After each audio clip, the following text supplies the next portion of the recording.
E fala galera, tudo bem com vocês? Na aula de hoje vamos conversar sobre a indústria, então vamos caminhar da produção manual até chegar na indústria, tá legal? Então o artesanato é a produção de alguns utensílios, alguns objetos que são feitos ali de forma manual, tudo bem? Em que o artesão domina todo o processo de produção. Tá dando para entender? Então, por exemplo, na produção de um sapato artesanal, o artesão ele corta o couro, ele faz a costura, ele faz a colagem da sola, por exemplo, e vários outros processos que tem ali na produção desse sapato.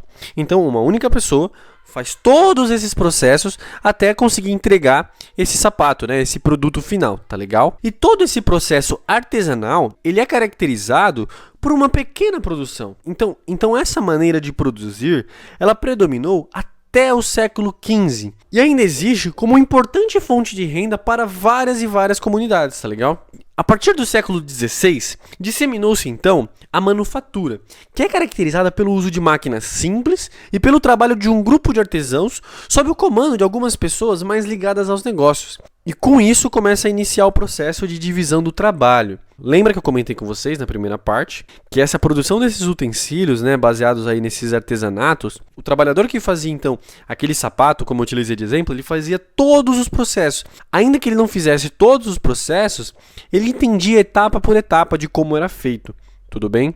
Agora aqui acontece a divisão desse trabalho, ou seja, já não é mais a mesma pessoa que faz todas as etapas, muitas vezes ela nem entende a outra etapa, ela só faz aquele dela ali e pronto, tá dando para entender? Então, para enfatizar, cada artesão, ele passou a executar uma parte da produção de um determinado bem, de um determinado produto, por exemplo, e ele passou a trabalhar recebendo um salário. Então, a expansão comercial alavancada pelo desenvolvimento da manufatura ampliou cada vez mais o lucro, que esse lucro foi reinvestido em novas tecnologias, como as que deram origem, por exemplo, à máquina a vapor, ao tear mecânico. Então, a introdução de máquinas nas oficinas manufatureiras deu origem à indústria, caracterizada por uma grande divisão de trabalho, uma especialização do trabalhador, lembra que eu comentei? Lá no começo, aquela parte do artesanato, os artesãos eles faziam todo o processo de produção daquele produto, daquele bem.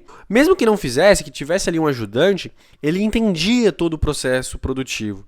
Tá legal? Aqui, isso já muda um pouco, ou seja, acaba tendo uma especialização cada vez mais do trabalho, essa divisão fica cada vez mais intensa, então ocorre essa especialização do trabalhador, como eu comentei com vocês. Então, o uso de máquinas movidas por energia elétrica também é uma característica dessas oficinas manufatureiras, e uma outra característica também é a produção padronizada, de produtos exatamente iguais, tá legal? E em grande quantidade. Deu para entender? Então agora vamos entrar numa outra parte muito importante também, as revoluções industriais. Algumas tecnologias mudaram profundamente a maneira de produzir e foram fundamentais para o desenvolvimento da indústria. Então eu quero começar aqui falando com vocês sobre a primeira revolução industrial. Então a mudança no modo de produzir teve início no Reino Unido, na segunda metade do século XVIII, e ficou conhecida como a primeira revolução industrial. A partir desse momento, o desenvolvimento científico e tecnológico foi acompanhado de grandes transformações. E algumas que se destacaram foram a indústria têxtil, o uso de carvão mineral como fonte de energia e o desenvolvimento de transportes, como por exemplo a locomotiva a vapor. E também, é claro, das redes de comunicações, tá legal? E isso na primeira revolução industrial. Agora, já no século XIX, a industrialização havia se expandido para a França, Alemanha, Itália, Rússia, Japão e Estados Unidos. Então aí, iniciava uma nova fase da produção industrial, a segunda revolução industrial. Nessa fase, houve o domínio da eletricidade, o petróleo como principal fonte de energia, a invenção do motor a combustão, do automóvel, do telefone e do telégrafo. As indústrias siderúrgicas, aquelas que mexem com ferro, aço, as automobilísticas também, a petroquímica também, essas indústrias assumiram a frente do processo de industrialização e nesse momento também se viu a máxima da especialização do trabalhador, com a introdução do modelo fordista, que era representado principalmente pela linha de montagem e pela produção em série, em que cada operário realizava uma tarefa específica e repetitiva, como por exemplo no filme Tempos Modernos do Chaplin, que vocês já devem ter assistido. Se não assistiu, eu vou colocar aqui um trecho para vocês.